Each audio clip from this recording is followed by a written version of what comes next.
उपनगराध्यक्षांच्या प्रभागात एसटी महामंडळाच्या NCMC card शिबिराला नागरिकांची गर्दी. महाराष्ट्र राज्य मार्ग परिवहन महामंडळानं 1 मे पासून प्रवासासाठी एनसीएमसी कार्ड सक्तीचं केल्यानं नागरिकांमध्ये मोठी जागरूकता निर्माण झालीय.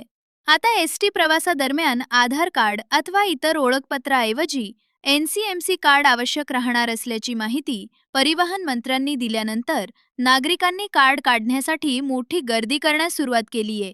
या पार्श्वभूमीवर साक्री नगरपंचायतीचे नवनिर्वाचित उपनगराध्यक्ष ॲडव्होकेट गजेंद्र भोसले यांनी आपल्या प्रभाग क्रमांक 14 मधील भाडणे रोडवरील गणपती मंदिर येथे विशेष शिबिराचे आयोजन करून नागरिकांना एनसीएमसी कार्ड बनवून देण्याचा उपक्रम हाती घेतलाय.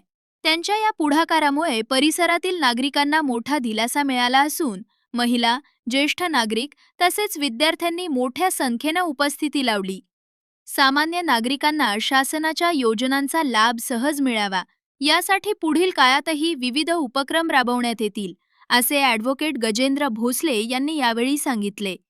या उपक्रमामुळे उपनगराध्यक्षांच्या प्रभागात नागरिकांची व महिला भगिनींची मोठी गर्दी पाहायला मिळाली असून त्यांच्या कार्याचे नागरिकांकडून कौतुक केले जात आहे.